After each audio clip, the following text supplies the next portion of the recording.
With me I have Hillel Neuer, the Executive Director of UN Watch, a human rights group based in Switzerland. Mr. Neuer, thank you very much for joining us here on RT. Your group basically monitors the United Nations, but why does the UN even need monitoring? UN Watch is a non-governmental organization whose mandate is to monitor the United Nations according to the principles of its charter, essentially to hold the UN accountable and to measure it by the yardstick of its own charter. Many Israelis complain that Israel does not get a fair deal or a fair hearing by the United Nations. Would you agree? It's one of our issues that's important to us, is fighting anti-Semitism and also the discriminatory treatment of Israel. The UN's obsession with Israel doesn't only harm Israel, it doesn't only harm the peace process, but it harms the UN as a whole. It prevents the UN from being effective for human rights victims who never get their day of international attention. Why is the UN, to use your words, obsessed with Israel? The UN has been a strong champion of the PLO since the early 1970s. This was largely a function of the Soviet Union, together with the Arab states, started a campaign to attack Israel and hijacked many UN bodies. So you have an enormous amount of the UN's attention is ostensibly devoted to helping the Palestinians. And have the Palestinians been helped?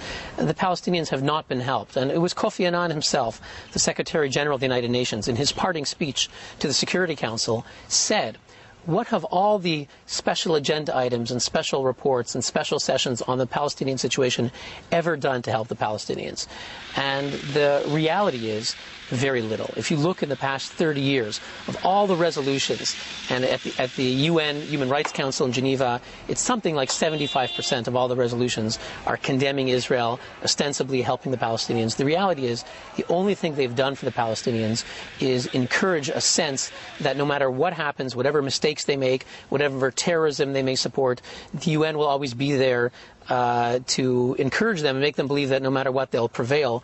And it's only encouraged the most extreme forces in the Palestinian camp. It has not helped the moderates. So why has the UN failed to help the Palestinians in any meaningful way? Well, the UN is a large organization and has many agencies that do good work. Unfortunately, a number of them are highly politicized. In New York, the General Assembly is highly politicized. The Human Rights Council is the same. They're mostly dominated by third world countries from Asia and Africa, many of whom are not democracies and who have their own agendas, which have very little to do with human rights. For example, the dictator of Libya, a murderous regime, was elected to the Human Rights Council. That's a sad joke for the cause of human rights. Do you sense that the UN is in touch with what's going on here on the ground between Israelis and Palestinians? What you have really are two separate things, and it's something that I've been able to see at the Human Rights Council. You have the real situation on the ground where you have Israelis and Palestinians that need help, and they could have help of international interlocutors, be it the United States, the European Union, or other countries, or the UN, which could come in and help them. And try to bring them together and bridge their differences. You have a real situation with real problems. What happens at the UN too often is something on a level that is almost mythological, that is entirely divorced from reality. And I saw that once a couple of years ago. It was in June 2007 when Hamas was waging a bloody coup against the Fatah, the Palestinian Authority.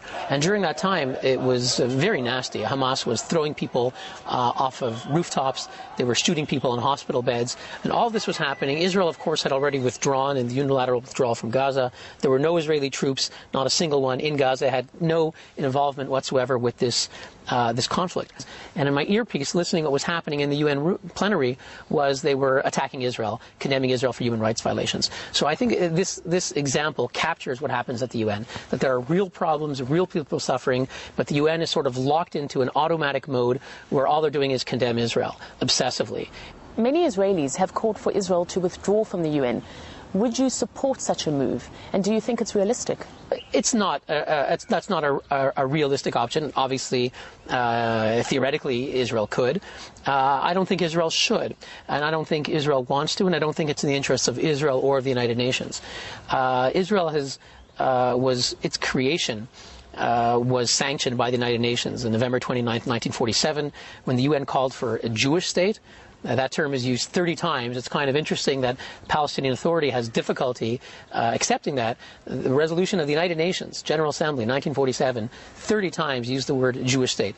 Why do you say that the UN and its investigations are prejudiced against Israel?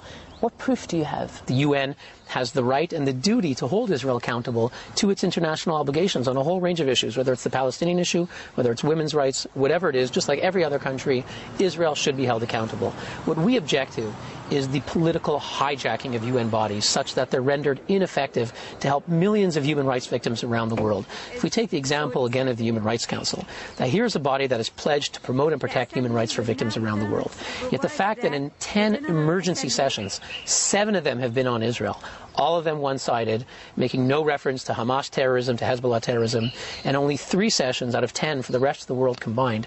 What it means is, it's not just absurd and outrageous, it means that victims in Darfur, victims of mass rape in Congo, victims of repression in Zimbabwe, in China, around the world, never get a chance to have their day in the international spotlight, which is needed to combat victims.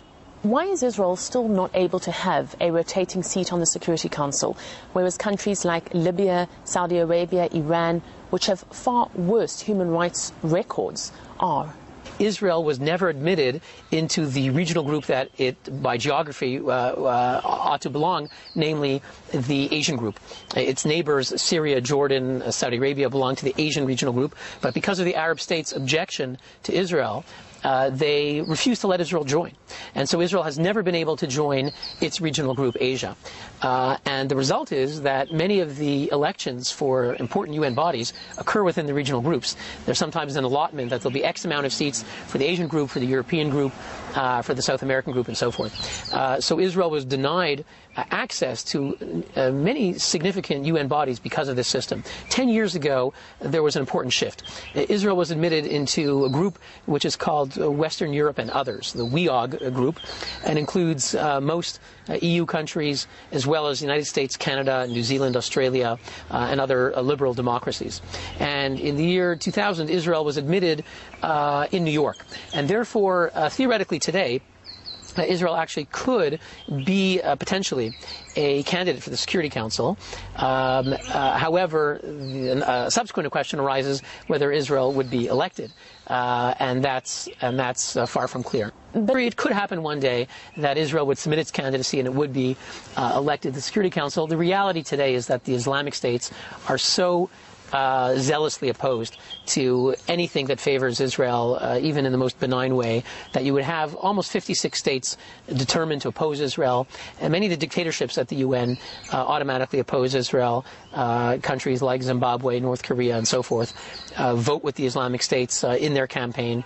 And so even if Israel were to submit its candidacy, it's not clear that it would be elected. Do you still support the existence of the UN? Is it still relevant in our world today? We believe the UN could be something else. We believe that the UN has an indispensable role in this world. There's no replacement for the UN. If the UN didn't exist, we would have to create it.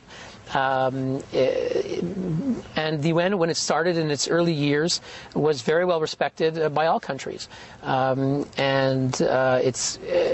Its mission was respected by Israelis as it was by Arabs. But in the past several decades, it's been taken over by an extreme agenda. Hillel Neuer, thank you very much for talking to us here on RT. Thank you. My pleasure.